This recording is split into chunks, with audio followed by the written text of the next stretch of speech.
अहो, शून्य प्रवासी म्हणजे काय बघा हे मॅडम, ते आता काय करताय, ते त्या गाडीचा फोटो काढून त्यांच्या नातेवाईकांना पाठव, म्हणजे ते आता कुठल्या वाहनाने प्रवास करतायत हे त्यांच्या नातेवाईकांना कळेल. त्यानंतर वाहन चालकाशी थोडा संवाद करा, म्हणजे चालक नशेच्या किंवा झोपेच्या अंमलाखाली आहे की नाही हे कळू शकेल.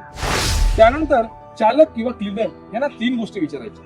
इमर्जन्सी डोअर कुठे आहे, ते कसं उघडतं, जर काचेचं असेल तर ते तोडण्यासाठी हिंमत आहे का, ह्या गोष्टी चेक करायच्या. गाडीत आग विझवण्यासाठीचं उपकरण म्हणजेच फायर एक्सटिंग्विशर कुठे ठेवलं आहे, म्हणजे आपत्कालीन समयी आग लागल्यास ते वेळेत विझवता येईल. अपघात समयी प्राथमिक उपचार करता यावा यासाठी आवश्यक असणारी प्रथमोपचार पेटी म्हणजेच फर्स्ट एड बॉक्स कुठे ठेवला आहे याची माहिती करून घ्यावी. केवळ प्रवासी नव्हे तर सुज्ञ प्रवासी बनू. अपघात वेळी सहप्रवाशांचे जीवनदूत बनू.